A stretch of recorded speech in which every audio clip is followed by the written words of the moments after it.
Salut à tous, bienvenue sur la chaîne. On se retrouve aujourd'hui pour une nouvelle vidéo où on va parler du film de Philippe Lachaud, Alibi.com. Cette comédie de Philippe Lachaud a réuni tous les critères pour faire un bon film et une bonne comédie.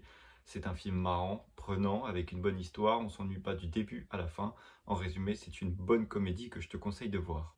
Si tu n'as jamais vu ce film, c'est l'histoire de Greg qui a monté une société Alibi, enfin c'est le nom de la société, qui va permettre à toi comme moi, enfin n'importe quelle personne, de l'appeler pour couvrir une infidélité, un mensonge ou quoi que ce soit. Et grâce à cette société, donc il va pouvoir appuyer et rendre crédible n'importe quel mensonge. Donc tout se passait à merveille jusqu'à ce qu'il rencontre Flo, qui va semer la zizanie dans sa vie, et tout va encore s'accentuer quand il va s'apercevoir que le père de Flo est en fait un de leurs clients.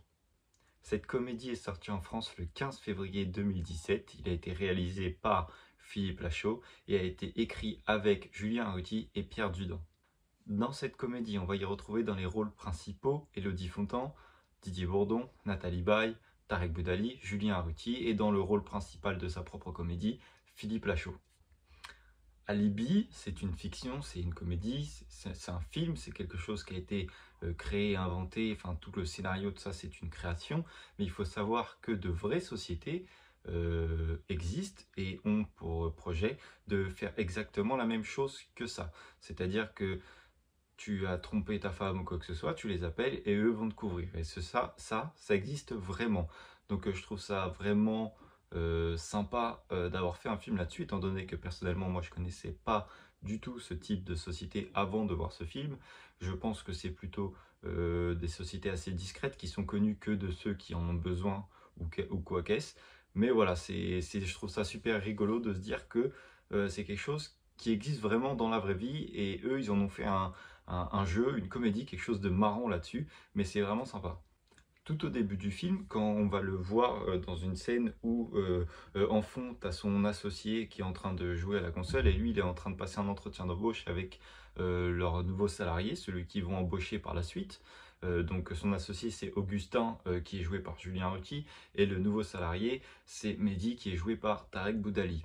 Et pendant cet entretien, Greg va aborder le sujet du pourquoi, du comment, il est venu décrire cette société, et donc ceci vient d'un traumatisme d'enfance, car son père a trompé sa mère, et donc il y a eu tout un divorce, plein de choses d'adultes quand tu es un enfant, et donc ils l'ont plutôt traumatisé, et donc du coup il a créé ça pour éviter aux victimes de ces tromperies d'en souffrir, et donc il va l'expliquer au début du film, le pourquoi du comment.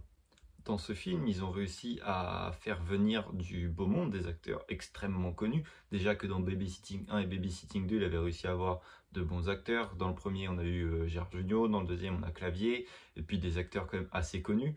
Et là, ils ont réussi quand même à avoir Cadmerade, Michel Larocque, Chantal Latsou, Joey Star, Vincent Desagna. Ils ont eu le youtubeur Norman. Et ce que je trouve bien, c'est que on a réussi à réunir des univers. Enfin, je dis on a, c'est pas moi qui ai fait le film, mais on a réussi à avoir des univers différents, des personnalités différentes qui vont attirer un public différent et chacun va pouvoir se retrouver dans des personnages différents.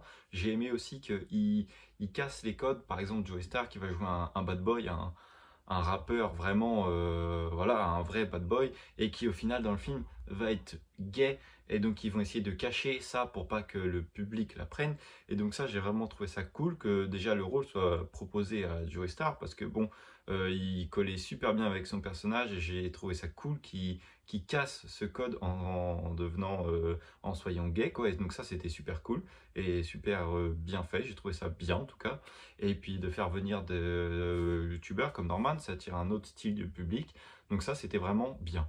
Dans le film, Greg est fan de Jean-Claude Van Damme, est fan des musiques des années 80, et il y a même un moment où dans le van, ils sont sur la route, dans leur van, et il dit que ouais, voilà, les années 80 c'était la meilleure époque ou quoi que ce soit, et justement on va avoir plein de rapports et de petits pics comme ça tout au long du film, on va avoir plein de musiques des années 80, à un moment ils vont danser dans la salle de bain sur Partenaire particulier, et ils vont voilà, faire tout ça, on a le droit avec Jean-Claude Van Damme, où il va y avoir plein aussi de petits pics, de références à ça. On va avoir à la fin le coup de pied retourné de Jean-Claude Van Damme dans Bloodsport. Si t'as pas vu Bloodsport, c'est quelque chose qui est culte dans le cinéma de baston. J'arrive pas à trouver le bon mot, mais dans ce cinéma-là, si tu l'as pas vu, je t'invite vraiment à le voir. C'est vraiment un bon film. C'est culte, c'est assez vieux, mais c'est un film que je te conseille de voir en tout cas. Donc comme je l'ai dit juste avant, dans le film, il va y avoir Augustin. Augustin, c'est l'associé de Greg. Augustin qui est joué par Julien Arruti. Et on va avoir leur nouveau salarié, Mehdi, qui est joué par Tarek Boudali. Et donc dès le début du film, on va pouvoir apercevoir une certaine rivalité entre eux. Chacun va vouloir montrer qui est le meilleur et essayer de se rapprocher de Greg. Et ça, c'est Augustin qui le lance un peu au début du film parce qu'il se sent en danger, il se sent menacé, il va avoir besoin de faire ça pour montrer que lui, il était là avant ou quoi que ce soit. Et donc, il va y avoir une certaine rivalité qui va être plutôt marrante, ils ont bien joué avec ça, et qui va s'apaiser à la fin quand ils vont s'apercevoir que, bah, en fait, en travaillant ensemble, c'est beaucoup mieux, et donc ça va s'arranger, mais j'ai trouvé ça sympa de jouer sur cette rivalité pour faire un ou deux gags, donc ça c'était plutôt cool, un bon point positif. On va pouvoir voir aussi que toute la vie de Greg au final est construite sur un mensonge, parce que bah, sa société au final il ne crée que des mensonges, et lui il va commencer à créer des mensonges, des mensonges, des mensonges pour continuer à sortir avec Flo entre guillemets, parce qu'il faut savoir qu'elle est juriste et qu'elle déteste le mensonge. On apprend même par la suite dans le film que c'est Gérard, donc le père de Flo, qui nous l'apprend, qui dit qu'elle avait quitté son dernier mec parce que il avait triché au Monopoly. Et donc du coup, lui, il va pas vouloir le dire, qu'il fait une société où ils font que du mensonge parce que bah, il a peur qu'elle s'en aille. Et donc du coup, va lui mentir en lui disant qu'il était steward. Et grâce à sa société, il peut appuyer ses mensonges. Il lui a dit qu'il était parti à Marrakech, il lui a ramené des babouches. Et donc voilà, il va pouvoir appuyer ses mensonges, sauf qu'un mensonge en entraîne un autre et ça devient plus gros jusqu'à bah, ça soit trop gros pour continuer à être caché et il se fait découvrir là-dessus. Mais voilà, toute sa vie est basée sur un mensonge et on va jouer là-dessus aussi pas mal. Alors ça c'est un petit point, je sais pas s'il y a que moi qui a remarqué, si c'est moi qui me suis fait un film là-dessus ou si c'est une vraie rapprochement qu'ils ont voulu faire. Il faut savoir que dans le film, donc, il y a Didier Bourdon qui joue Gérard et Didier Bourdon, bah, il fait partie des inconnus. Et à un moment, il envoie donc l'équipe d'Alibi chercher ses affaires parce que bah, sa femme les a rejoints alors qu'il n'était pas au courant, sauf qu'il n'a pas l'alliance. Donc l'équipe va chercher l'alliance et ils ouvrent un tiroir et dedans ils sortent une boîte avec marqué sexe dur. Et donc moi j'ai vu une référence, alors après c'est peut-être que moi comme j'ai dit, aux Inconnus dans Les Trois Frères 2, le retour là. On a Pascal Légitimus qui va chercher à chaque fois le bois à bander derrière au niveau de la cheminée. Et donc moi j'ai vu comme une référence, alors je sais pas si c'est que moi, je sais pas si vous aussi vous avez vu quelque chose ou autre, mais voilà, ça j'ai trouvé ça marrant, ce petit clin d'œil, fait exprès ou pas du tout, ou si c'est moi qui me suis fait un film, je ne sais pas. En tout cas j'ai trouvé ça cool. Dans ce film aussi, on va avoir plein de références aux super-héros, aux jeux vidéo. On va notamment avoir une scène pendant la tournée des vins où Augustin est en train de se rafraîchir dans la salle de bain et Gérard et sa femme s'en vont.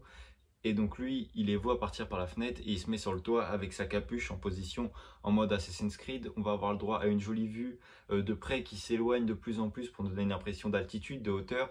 Et la petite charrette de foin qui est en dessous, petit rappel dans l'Assassin's Creed, l'assassin saute dans la charrette pour atterrir. Enfin voilà, tous ces petits éléments, histoire de nous faire passer, enfin nous faire voir la référence à Assassin's Creed. Ça, j'ai trouvé ça vraiment cool et ils l'ont plutôt bien fait. Et aussi, à un moment, on le voit, il va à une soirée déguisé en Thor. Il me semble qu'il y a un autre truc que je me souviens plus exactement. Et ça, c'est un procédé qu'ils vont encore utiliser par la suite, donc notamment dans Batman, qui est sorti il y a pas longtemps là. Et là-dessus aussi, donc Batman fait référence à Batman. Et puis on va avoir aussi un moment un combat avec les Avengers, etc. Donc je pense que voilà, c'est quelque chose qu'ils veulent faire passer. Ils doivent bien aimer ce genre de film et veulent nous le faire passer dedans. Et encore une fois, ils font passer bah, super-héros à la française. Si tu as vu Batman, enfin, c'est ce qu'ils veulent montrer aussi et mettre en avant. Et ça, c'est plutôt marrant. Ils s'en servent bien, ils font des gags avec, ça c'est cool. Par la suite, on va avoir aussi encore deux références à deux gros blockbusters. On va avoir une référence à Star Wars, puisqu'on va avoir le droit à un combat de sabre laser de Jedi dans la caravane, avec le sabre rouge pour le côté obscur et le sabre bleu pour le côté de la force. Donc voilà, petit combat assez sympathique ma foi. On va avoir le droit à une scène où il fait comme s'il avait la force en lui, où il est couché par terre et il tend la main comme ça pour rattraper son sabre. Et comme il se bat dans une caravane qui est en train de rouler, bah, le virage prend et puis le sabre revient dans la main.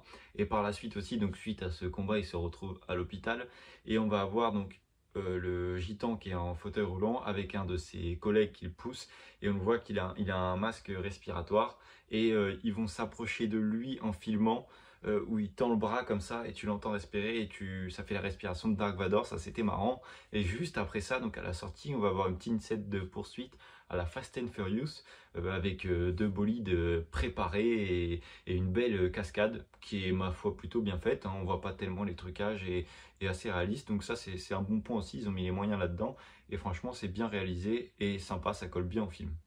Aussi, encore une fois, quand ils sont à l'hôpital, on va avoir le droit à une scène où ils vont se moquer de François Hollande. Donc Greg est dans son lit parce qu'il vient d'avoir un accident, etc. Et il reçoit un appel. Et donc c'est François Hollande qui veut lui demander de couvrir une de ses infidélités. Et donc là, donc on a Greg qui lui fait une leçon de morale, quoi. Il a pris conscience que bon bah voilà, trop de mensonges, bah c'est pas bien. Et donc, comment dire? Et donc on voit François Hollande qui, donc du coup, qui se dit bon bah tant pis quoi, qui raccroche. Et on voit son majordome qui arrive et qui lui dit votre scooter est prêt, monsieur Hollande. Donc ça aussi c'était plutôt rigolo et bien placé. Et puis bon, à la fin du film, on pourrait croire qu'il a compris que bah, le mensonge, bah, au final, lui avait servi à rien. Et donc il fait tout un procédé que tu verras pour, si tu regardes le film, pour récupérer sa femme parce qu'il l'a perdue quoi. Et donc tout se finit bien jusqu'à la fin où on s'aperçoit qu'il lui a encore servi un mensonge et que finalement bah, ça lui a pas tellement servi de leçon vu qu'ils ont recréé une entreprise et il se sert de ça en faisant encore une fois un mensonge et ça finit comme ça et donc ça c'était sympa aussi. Alors pour conclure, je trouve que ce film est une bonne comédie bourrée de références cinématographiques, bourrée de choses que eux ils aiment et qu'ils ont voulu faire passer en message, notamment les super-héros, les jeux vidéo, voilà. Donc ils ont fait passer plein de messages, plein de petits pics. Il a été bien écrit, bien réalisé. Il est ni trop court ni trop long. T'as pas le temps de t'ennuyer, mais tu te lasses pas non plus parce que c'est trop long. C'est un bon film. Alors bien sûr, quand je dis que c'est un bon film, faut se mettre dans la tête que quand tu vas regarder une comédie, c'est pas comme si tu allais regarder un film d'action à la Christopher Nolan ou quoi que ce soit. Faut bien différencier les choses quand tu regardes un film. En tout cas, c'est un film que j'ai apprécié, c'est un film que je te conseille de voir si tu l'as pas vu. Donc voilà. Je te souhaite une bonne journée, puis moi je te dis à la prochaine. Si tu as aimé la vidéo, n'hésite pas à mettre un like, n'hésite pas à t'abonner. Puis salut!